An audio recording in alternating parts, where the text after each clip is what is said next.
भारतीय अर्थव्यवस्था के महत्वपूर्ण ऑब्जेक्टिव क्वेश्चन देख रहे थे। वीडियो पार्ट 1 में हमने 1 से 18 तक क्वेश्चन देख लिया था।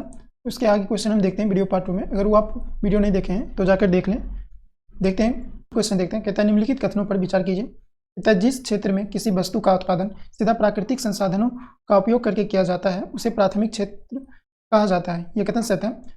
2 नंबर कथन कहता है वे गतिविधियां जिनमें प्राकृतिक उत्पादों का विनिर्माण प्रणाली के जरिए अन्य रूपों में परिवर्तित किया जाता है द्वितीयक क्षेत्र के अंतर्गत आती हैं। यह भी कथन सत्य है। कहता है कौन सा कथन सत्य है? राइट आंसर हो जाएगा सी नंबर 1 और 2 दोनों। नेक्स्ट क्वेश्चन देखते हैं।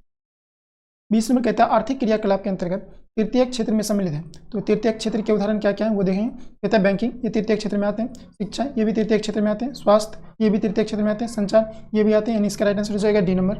नेक्स्ट क्वेश्चन देखते हैं। 21 नंबर क्वेश्चन देखते हैं। कहता है नीचे दिए गए कथनों को ध्यानपूर्वक पढ़िए। कहता है औसत कथन कौन सा है वो देखना है। कहता है तृतीयक क्षेत्र की गतिविधियां उत्पादन प्रक्रिया में सहयोग नहीं करती है बल्कि स्वतः ही वस्तुओं का उत्पादन करती है।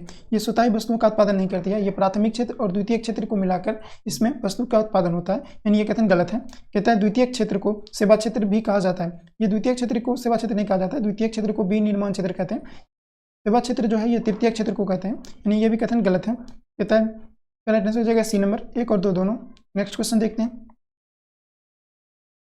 22 नंबर क्वेश्चन देखते हैं। कहता नीचे दिए गए कथनों में से कौन सा कथन सकल घरेलू उत्पाद की सही तरीके से व्याख्या करता है। तो हमसे पूछा गया है जीडीपी का परिभाषा।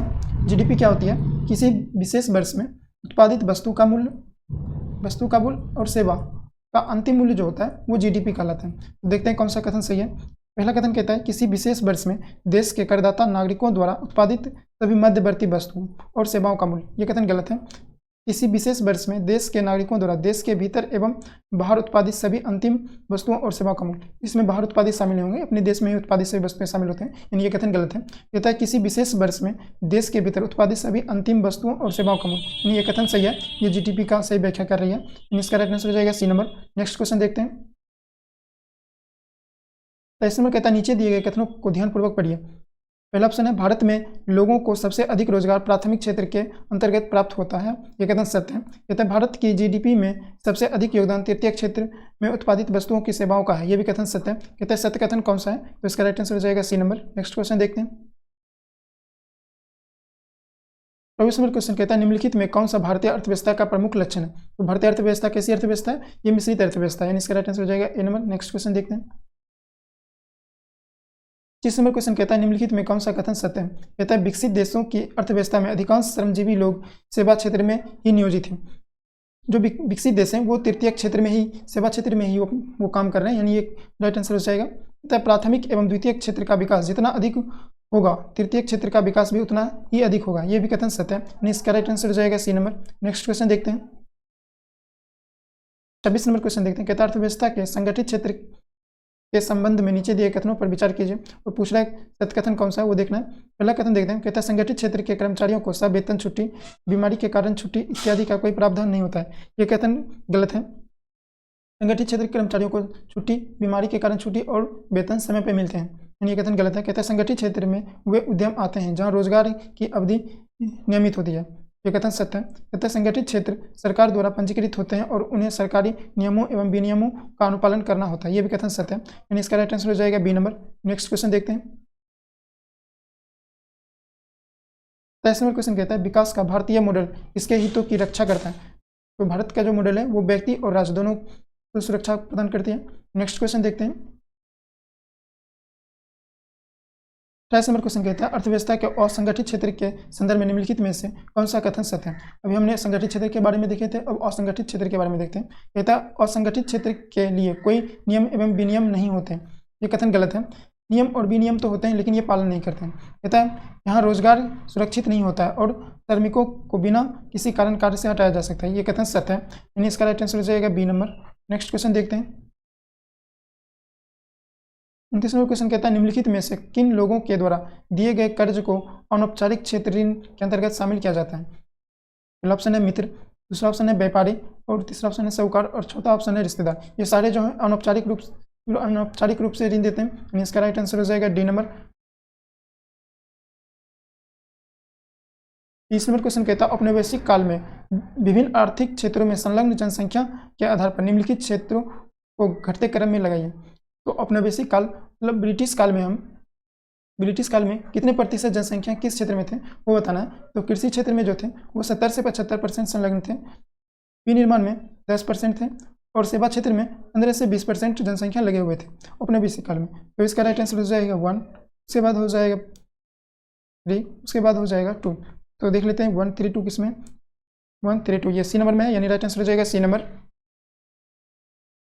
30 नंबर देखते हैं, कहता है औपनिवेशिक शासन के अंतर्गत आधारिक संरचना में निम्नलिखित में कौन से घटक शामिल थे। तो औपनिवेशिक काल में कौन से घटक शामिल थे वो देखते हैं। कहता है रेल, पतन, जल परिवहन, डाक तार, ये सारे जो थे औपनिवेशिक काल में ही विकसित हुए थे, यानी राइट आंसर हो जाएगा ए नंबर। नेक्स्ट क्वेश्चन देखते हैं,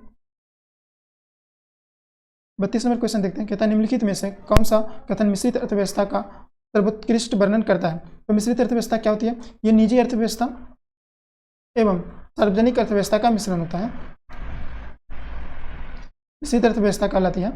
देखते हैं कौन सा कथन सत्य है। कहता है आर्थिक नियोजन और विकास में केंद्र व राज्यों की समान भागीदारी, ये कथन गलत है। कहता है निजी एवं सार्वजनिक दोनों क्षेत्रों का विद्यमानता, ये कथन सही है, यानी कि इसका राइट आंसर हो जाए बी नंबर। नेक्स्ट क्वेश्चन देखते हैं,